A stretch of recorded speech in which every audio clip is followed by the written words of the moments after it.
Bismillahirrahmanirrahim. Assalamualaikum warahmatullahi wabarakatuh. Saya Said Hanif. Saya merupakan dosen tetap program studi teknik kimia di Politeknik Teknologi Kimia Industri Medan. Saat ini saya sedang mengikuti proses sertifikasi dosen yang diselenggarakan oleh Kementerian Pendidikan Tinggi dan Sains dan Teknologi tahun 2026. Video ini saya susun sebagai pernyataan diri dosen dalam unjuk kerja Tridharma Perguruan Tinggi atau PDD-UKT-PT, khususnya dalam bidang pengajaran. Pada kesempatan ini, saya memaparkan mata kuliah yang saya ampu dan sesuai dengan keahlian saya, yaitu mata kuliah utilitas pabrik. Mata kuliah ini merupakan mata kuliah wajib yang ditujukan untuk program teknik kimia di semester 2 dengan bobot 2 SKS dengan kode mata kuliah KPUP 2002. Adapun pembelajaran yang dilakukan sebanyak 16 kali pertemuan yang meliputi 14 kali pertemuan untuk materi dan 2 kali untuk ujian, yaitu ujian tengah semester dan ujian akhir semester. Mata kuliah utilitas pabrik meliputi prinsip dasar berbagai unit pendukung pada industri atau pabrik kimia dan oleokimia. Adapun capaian pembelajaran lulusan atau CPL untuk prodi mata kuliah ini meliputi CPL 1, yaitu mahasiswa mampu menerapkan prinsip utilitas dari sektor hulu hingga hilir berdasarkan konsep ilmiah, prosedur operasional, etika profesi, serta bertanggung jawab terhadap mutu hasil kerja. CPL kedua yaitu mampu menerapkan sistem utilitas serta mengidentifikasi penyimpangan proses menganalisis penyebab masalah serta melaksanakan tindakan perbaikan untuk meningkatkan kualitas dan produktivitas. Selanjutnya, capaian pembelajaran mata kuliah atau CPMK yang diharapkan antara lain, CPMK 1 dapat menjelaskan prinsip dasar utilitas pabrik, CPMK 2 yaitu mengidentifikasi jenis-jenis utilitas pabrik yang terdapat pada industri, yang ketiga memahami dasar perhitungan efektivitas unit-unit dari utilitas pabrik, yang keempat menghitung dan mengevaluasi berbagai alat utilitas pabrik, yang sedangkan CPMK yang kelima yaitu mengidentifikasi sumber losses dan merumuskan tindakan pencegahan dalam utilitas pabrik. Adapun penilaian dalam mata kuliah ini mencakup 5 komponen utama, yaitu pertama, absensi dengan bobot 10%, yang kedua, sikap dan dengan bobot 15%, dan yang ketiga, tugas dan aktivitas partisipasi sebesar 20%, dan yang keempat, ujian tengah semester atau UTS dengan bobot 25%, dan yang terakhir, ujian akhir semester atau UAS dengan bobot 30%. Di mana untuk pertemuan yang akan dibahas selanjutnya yaitu perhitungan menara pendingin air merupakan pertemuan yang ke-10 dengan metode ceramah, diskusi, dan studi kasus. Demikian pengenalan mata kuliah utilitas pabrik. Semoga pembelajaran ini dapat memberikan manfaat dan menjadi bekal dalam memahami konsep serta praktik utilitas pabrik. Selanjutnya, mari kita saksikan video pembelajaran berikut ini. Terima kasih. Wassalamualaikum warahmatullahi wabarakatuh. Baik, assalamualaikum warahmatullahi wabarakatuh. Waalaikumsalam warahmatullahi wabarakatuh. Selamat siang semuanya. Siang Pak. Sehat di hari ini? Sehat. Ini masih menjelang makan siang. Jadi agak semangat ya. Nanti makan siang, makan di sini. Baik, sebelum kita mulai pembelajaran di pertemuan kali ini, saya absen dulu ya. Alexandria, Yatri Sitohang, Nazwa Nur Rahman, Nabila, Herni Jessica, Adinda Haska, Cici Angelita, Afrida Yanti, Amira Nazwa, Tiara Putri, Nur Fadia, Busnita, Sakila Salsabila, Mei Ivani, Ferry Karunia, Ataya Aditya, Anggi, Irwansyah, Damar, Kezia, Rifa. Jadi di pertemuan kali ini kita membahas perhitungan alat utilitas pabrik. Ya. Jadi capaian yang ingin dicapai, harapannya itu kalian bisa mampu menghitung kinerja cooling tower, kemudian dapat menjelaskan kondisi operasi cooling tower, kemudian dapat mampu menjelaskan aplikasi cooling tower. Ini capaian pembelajaran mata kuliah pada hari ini. Nah, sebelum kita masuk ke mata kuliah hari ini, kita review sedikit. Sebelumnya kita sudah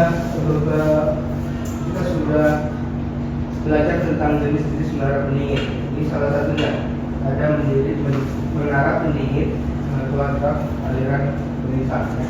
Jadi ada beberapa jenis lain, yaitu ada mechanical draft dan tidak ada. Ya sebelumnya di video sebelumnya sudah dijelaskan. Kita juga menjelaskan apa fungsi menara pendingin, kemudian prinsipnya di mana.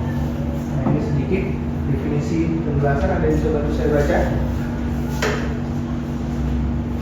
Bisa bantu saya baca? Oke, Tiara. Definisi cooling tower. Cooling tower merupakan suatu peralatan yang digunakan untuk menurunkan suhu aliran air dengan cara melepaskan panas dari air dan mengindukasikannya ke atmosfer. Lebih efektif dan efisien energinya. Baik, terima kasih Tiara. Itu sedikit tentang definisi cooling tower. Nah, kita masuk ke inti dari pembelajaran kita hari ini. Dari pembelajaran kita hari ini yaitu perhitungan utilitas pabrik terfokus kepada menara pendingin air. Nah, sebelum kita masuk ke materi itu ada beberapa perhitungan dasar yang ingin saya jelaskan. Sebelumnya kalian pernah dengar nggak trial box temperature atau TD tersebut? Pernah? Tiara, Nur? Pernah? Oke. Kalau yang TW, first box? Belum pernah juga? Menarik. Nah, sebelum saya baca satu orang yang TD.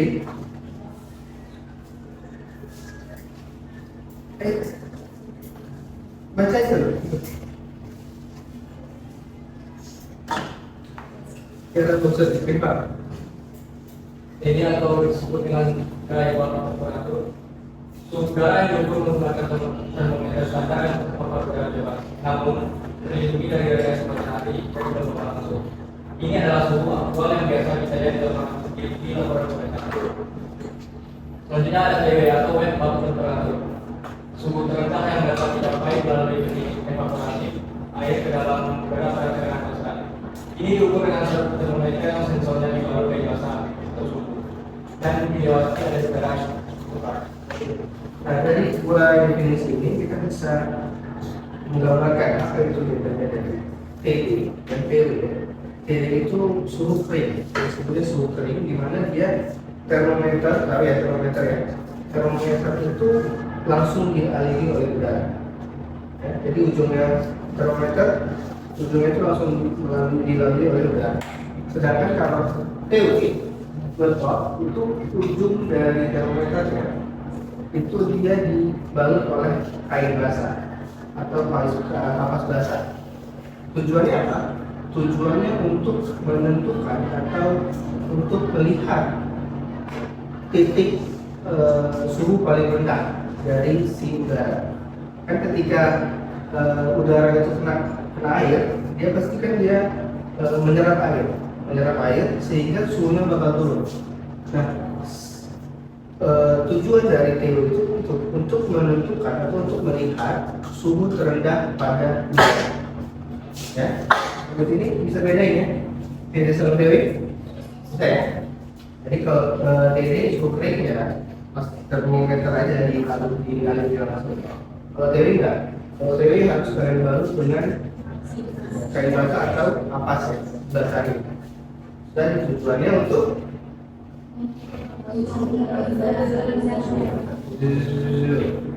menentukan suhu terendah udara. Ya. Kemudian ada beberapa variabel lagi yang kita gunakan untuk diperhitungkannya. Ada RH atau relative humidity, kemudian ada Y, ini dia kandungan air di dalam udara. Dia digambarkan dari tekanan udara. Kita bakal bahas lebih detail mengenai si hukum Dalton, si Y tadi dan RH. Ini kan mereka pakai P ya, H2O dan P. Apa itu? Dia masuk ke dalam hukum Dalton. Dulu waktu SMA pernah ada terbesit hukum Dalton. Belum ya? Kita review kembali. Hukum Dalton itu menyatakan bahwa tekanan parsial itu menggambarkan komposisi dari udara. Udara tersebut terkandung dalam apa? Ya dalam digambarkan dari tekanan itu. Nah, di sini ada P1, P2 sama dengan P total. P1 sama P2 sama dengan P total. Di mana P1 dan P2 ini disebut sebagai tekanan parsial. Kalau kita analogikan dengan kalian tahu fraksi ya? Fraksi massa, ingat fraksi? Karena itu kan dia persentase dari si komponen yang di dalam sebuah campuran. Nah, sama halnya dengan hukum Dalton ini. Jadi hukum Dalton ini dipakai ketika kalian meninjau gas. Jadi kan kalau gas itu kan sulit untuk menghitung fraksinya berdasarkan massa. Kebayang kalian di udara itu ada 72% nitrogen, 20 sekian oksigen. Gimana kalian mengambil keduanya dalam gas? Diambil, timbangkan mungkin. Atau mengambil oksigennya diambil dari udara, timbangkan mungkin. Nah itu berdasarkan dari tekanan parsialnya. Jadi tekanan parsial si N2 berapa, tekanan parsial O2 berapa, tambahkan itulah tekanan totalnya. Itu satu T. Itu kurang lebih mengenai hukum Dalton atau tekanan parsial. Jadi nanti mungkin kita nggak bakal bahas detail mengenai ini karena kalau masih di D3 kita fokus ke penggunaan perspektif. Nanti ada yang mengajarkan satu bakal bahas detail mengenai parsial pressure. Ini sedikit skema dari ini. Nah, ini dia. Ini adalah inti dari pertemuan kita kali ini, yaitu neraca massa menara pendingin air. Dipandang-pandang dulu, diresapi dulu.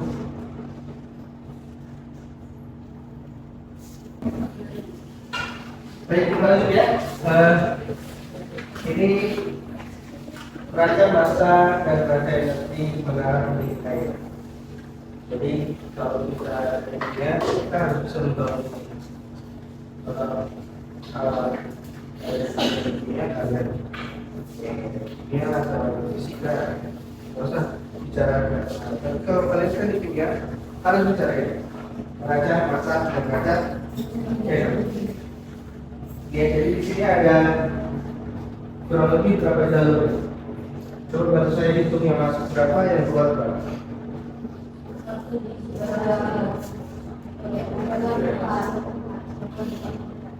Keluar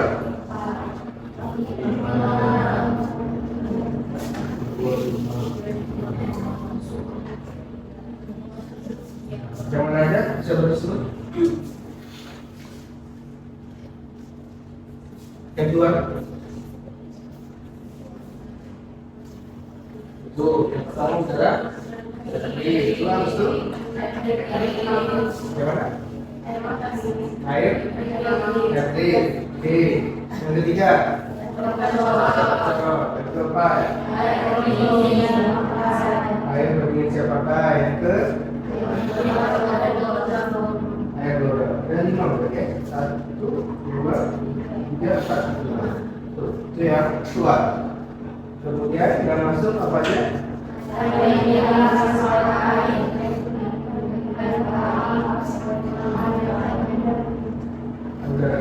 ada 3. Air pendingin bekas pakai, ada udara kering, kemudian ada air. Nah, jadi nanti waktu ujian ya, waktu ujian kalian gambar, bisa menggambarkan diagram ini aja sudah tinggi ya. Jadi ya harus paham ini. Oke. Ya. Jadi kita bahas satu persatu. Dari yang udara kering ya. Dan jadi nanti kan si udara pendingin air ini kan tujuannya apa? Mendinginkan ya. Tujuannya kan mendinginkan udara, mendinginkan air. Mendinginkan air yang bekas pakai. Jadi suhu T1 ini dia lebih besar atau lebih kecil daripada suhu T2? Jadi besar lebih kecil, besar karena ya itu karena sudah dipakai suhunya pasti lebih tinggi. Jadi kalau pasti lebih tinggi, dimana nanti air pendingin CPA ini mau digunakan lagi di pabrik. Sedangkan nanti kalau udara kering ya, berarti suhunya gimana? Udara kering 3, apakah lebih besar daripada udara kering 4? Atau lebih besar?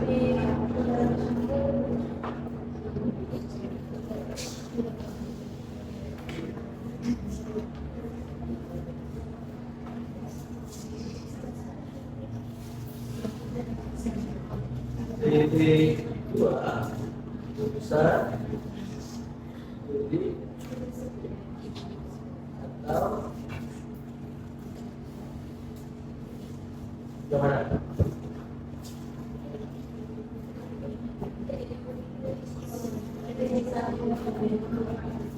Kita belajar logika ya. Pikirkan secara logika. Ada yang kali itu, pikirkan secara logika. Tadi yang ini berarti lebih besar yang ini ya kan? Yang itu lebih kecil, kalau yang ini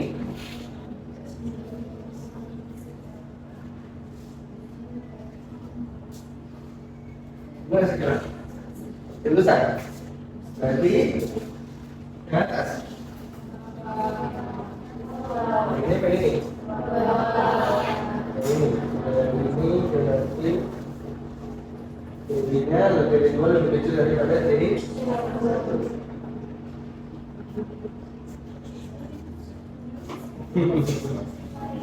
kita biar kita susah kita masukkan angka ya. Oke. Jadi kita anggap D1 nya itu sama dengan misalkan 42 derajat Celcius ya. D2 ini kan turun ya. Berarti misalkan 35 derajat terus ya. Kemudian DD nya DD2 nya itu misalkan 35 29 ya. Berapa kira-kira DD satunya? Kita pakai logika. Jadi kita tadi mau mendinginkan si air pendingin 1 itu turun dari 45 ke 35. Udara keringnya dari 29 ada yang apa turun? Naik apa turun? Karena panas yang di sini diserap sama udara. Jadi mungkin bisa jadi 33 atau 34 sekian. Ya. Berarti yang mana benar?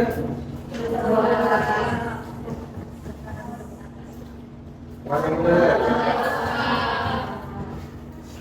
Ini ya. Ini dua lebih kecil dari. Dapat logikanya ya. Jadi nanti kalau misalkan kalian di industri ternyata kalian ditempatkan di menara pendingin, kalian udah dapat tuh logikanya. Jika suhu udara yang masuk segini berarti kira-kira segini. Jadi kalian pas industri itu, sekarang ini main logikanya. Ya harus bisa. Sekarang kita ke persamaannya. Nah, ini ketiga persamaannya kita butuhkan untuk menyelesaikan atau menghitung kinerja dari menara pendinginan. Nah, jadi sebenarnya ada kesulitan ya, ada kesulitan kita menentukan variabel-variabel dasar yang termasuk kategori 2. Kayak misalkan di situ ada variabel Y ya, ada variabel Y, ada variabel H, ada TW2, ada TW1 dan lain-lain. Nah itu kan yang tidak kita bisa dapat langsung di dalam mungkin di real itu kita kan ada ribet ya, kayak menghitung TW kita harus ambil termometer dan kita sain dulu ya kan, baru kita hitung terus suhunya sendiri yang ribet. Jadi ada bantuan dari penanggung kita, dari para peneliti kimia, yaitu namanya psikometrik chart. Pernah dengar? Tuh. Psikometrik chart di ini kan belajar kan? Orang itu kan masuk. Apa yang belajar? Psikometrik chart. Oke, kita review. Jadi kalau saya sebutin jadinya kalian. Ini. Oh ya. Nah, ini namanya psikometrik chart. Apa namanya? Psikometrik chart. Nah, diagram ini bisa membantu kita mengetahui beberapa variabel dari pendanaan kita bisa tahu langsung. Contohnya tadi TW, D sama K, bisa juga ada RH nanti. Pada dulu grafiknya pada ini kalau bisa kan mau mengembalikan ingatannya harus pada ini lama. Ini psikometrik chart ya. Jadi kita review lagi cara membacanya. Jadi nanti kalian di industri kalian ditempatkan di ruangan lain, kalian bisa tahu ternyata ini bisa membantu kita mengetahui beberapa variabel yang sulit kita tahu langsung di industri atau di menara pendinginnya. Nah, cara penggunaannya kita harus tahu dua variabel dari bahan yang ingin kita cari. Udara yang kita cari kita tahu dua variabel. Jadi misalkan kita harus tahu di sini ya, kita bicara udara kering ya, yang sebelah sini ya, yang ini enggak, ini air. Kita bicara yang udara kering. Misalkan kita tahu dari variabel kita mau cari nih di udara kering ini. Kan ada banyak ya, ada MU, ada PD, DW, 1, D1, H1, kan ada banyak ya, berapa ya? Tapi kita harus tahu dua, minimal dua, harus dua. Jadi misalkan kalau nanti D1 sama DW 1, nanti dari dua variabel ini kita nggak perlu dihitung lagi, kita langsung pakai grafik tadi, kita menentukan D1 sama H1. Kita lihat cara penggunaannya. Nah, dari grafik ini ada beberapa variabel yang kita dapat. Yang pertama ini dry cloth temperature. Jadi ini nanti ini ada humidity ratio. Ini H atau D. Ini H atau D. Kemudian ada garis yang melengkung. Ini namanya FH-nya. Relative humidity-nya, dia dalam bentuk persen. Kalau kalian sering lihat BMKG, sering kalian BMKG hari ini hujan, ada yang namanya persen relative humidity, ada yang 80%, 20%. Grafik itu ini 10%, 20%, 30%. Kemudian garis di ujung yang relative humidity yang bracket. Nah ini garis Welbach apa? TW. Ini garis TW. Kenapa TW di situ? Karena itu tidak benar. Ya, betul. Karena ini suhu yang relatif humidity sudah 100. Ya kan tadi kan? Nah, kita ambil analogi, ada termometer ditutupin air pasang. Nah kan dilalui air ke udara. Air yang di dalam kapas tadi, yang ini si TW ini tarik garis miring sesuai dengan ini. Ya, sesuai dengan garis ini ya.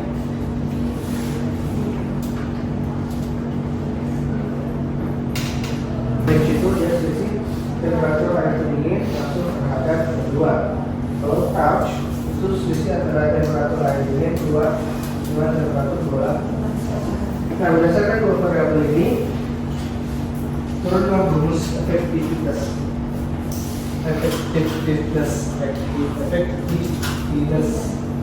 ya efektivitas lah. Biasanya efektivitas dari udara jadi naik. Nah persamaan range per phase tambah charge. Jadi dari ya efisiensi untuk P1 dikurangi P2 P1 dikurangi P2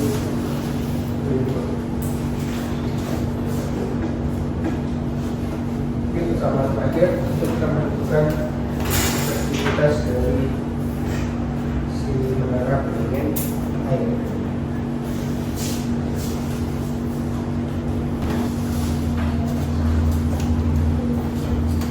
Baik, ini latihan untuk komputer ini dikerjakan ya. Jadi untuk biar kalian lebih lancar lagi nanti kita mengerjakan tugas nanti pertemuan selanjutnya bisa dikerjakan.